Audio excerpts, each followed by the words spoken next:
ہر دوسرے دن جب ملک میں دھماکے ہو رہے ہیں اس میں 12-13 سربراہان مملکت کا آنا یقینی طور پر بڑی بات ہے. But how do we build up on that now? اس سے آگے اسٹریٹجی اب کیا ہوگی؟ عادل دیکھیے، سب سے پہلے تو واقعی میں پوری قوم کو مبارکباد دوں گا. یہ حکومت کے لیے نہیں کوئی کامیابی، یہ میں سمجھتا ہوں 24 کروڑ پاکستانیوں کے لیے کامیابی ہے.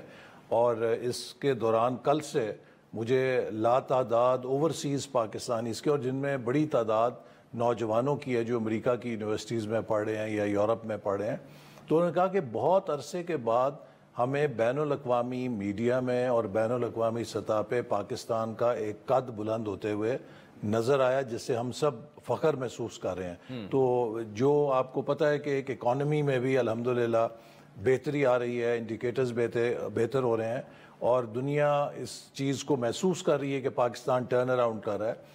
تو یہ ایک بہت بڑی ڈپلومیٹک اپرچونٹی پاکستان کو ملی ہے کہ ہم دوبارہ دنیا کے سٹیج پر، پرٹیکولرلی یوریشیا میں، یورپ اور ایشیا کی تمام بڑی میجر طاقتیں وہ اس میں آئی تھیں، جس میں رشیا سے لے کر چائنا اور پھر سینٹرل ایشیا اور ہمارے ساؤتھ ایشیا کے ممالک سب شریک تھے. اور یہ ایس سی او جو ہے اس وقت رقبے کے لحاظ سے دنیا کا سب سے بڑا بلاک ہے، تقریباً 40% کور کرتا ہے. تو اس کی ایک بڑی اسٹریٹجک اہمیت ہے.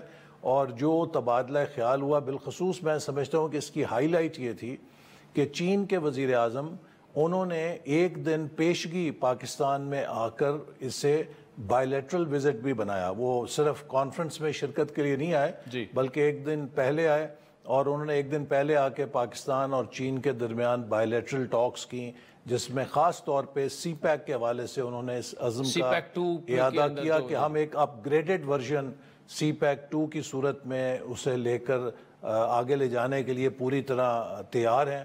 اور میں سمجھتا ہوں کہ اس کے نتیجے میں انشاءاللہ آپ دیکھیں گے کہ اگلے چند ماہ کے اندر پاکستان کو کافی اقتصادی طور پہ فوائد ہوئیں گے. سی پیک بھی تیزی سے آگے بڑھے گا، اور ML1 جو ہمارا ریلوے کا منصوبہ تھا اس پر بھی اتفاق ہو گیا کہ کراچی سے حیدرآباد کے سیکشن کو ہم پہلے اس میں شروع کریں گے، اور اس کے بعد پھر فیزز میں اس کو آگے لیتے جائیں گے. اور اسی طرح جو کراکرم ہائی وے کا ہمارا ایک پورشن رہتا ہے اس پر بھی اتفاق ہوا، چونکہ وہ دیامیر بھاشا ڈیم کی تعمیر کے ساتھ وہ حصہ جڑا ہوا ہے. 2028 تک اگر وہ نہیں بنتی تو وہ سڑک پانی میں یا اس لیک میں ڈوب جائے گی جو ڈیم کی ہوگی. تو اس لیے اس پر بھی اتفاق ہوا ہم تیزی سے کام کریں.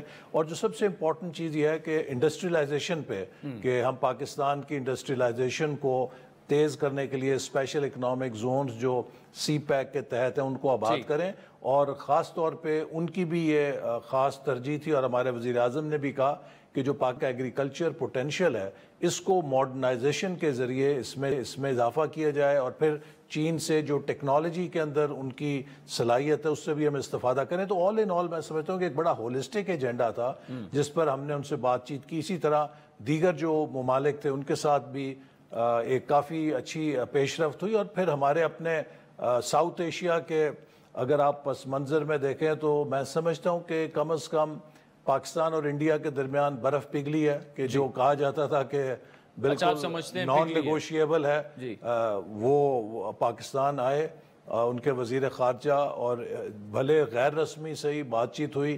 تو میں سمجھتا ہوں کہ آنے والے وقت میں انشاءاللہ ہم دیکھیں گے کہ مختلف محاذوں پہ، معاشی اقتصادی محاذ پہ، سفارتی محاذ پہ اس کانفرنس کے پاکستان کو کافی فوائد حاصل ہوں گے. اچھا احسن صاحب، میرا ویسے اگلا سوال آپ سے انڈیا کے حوالے سے ہی تھا، لیکن آپ نے اس کا تذکرہ بھی کر دیا. ریجنل کنیکٹیویٹی کی ہم بات کرتے ہیں تو پہلے آپ کو اپنے ریجن سے شروع کرنا پڑتا ہے. اب انڈین فارن منسٹر آئے، ہم نے دیکھا وزیر اعظم صاحب سے ان کا مصافحہ بھی ہوا، پھر جو اسحاق ڈار صاحب کے ساتھ جو لنچ پہ بیٹھے وہ ساری ویڈیو وغیرہ بھی آئیں. پھر نواز شریف صاحب سے برکھا دت کی جو میٹنگ ہوئی، اور جو انہوں نے رپورٹ کیا کہ نواز شریف صاحب جو ہیں وہ عنقریب جو ہیں وہ ملاقات کرنا چاہیں گے نریندر مودی سے. کیا اس طرف یہ معاملہ جا سکتا ہے آپ کے خیال میں؟ دیکھیے، نواز شریف صاحب نے تو اسی اپنے ویژن کا اعادہ کیا جس کے تحت اعلان لاہور ہوا تھا، اور میں سمجھتا ہوں کہ وہ اعلان لاہور پاکستان اور انڈیا کی تاریخ میں ایک ماسٹر پیس تھا۔ آج تک کبھی انڈیا اور پاکستان کے درمیان جو آپ کہہ لیجئے سفارتکاری کی ایپکس ہے وہ اعلان لاہور سے آگے نہیں جا سکی۔ اس کے اندر ایک بہت ہی آبرومندانہ اور ہولسٹک سلوشن تھا پاکستان اور انڈیا کے لیے کہ وہ پیس کے لیے کیسے آگے بڑھ سکتے ہیں۔ تو نواز شریف صاحب نے اسی عزم کا اظہار کیا، اور دیکھیے یہ ایک انفارچونیٹ بات ہے کہ انڈیا میں جو لیڈرشپ آئی اس نے ایک انتہا پسندی کا رویہ بھی اپنایا، اور اس کا نقصان کسی کو نہیں، اس پورے خطے کو ہے۔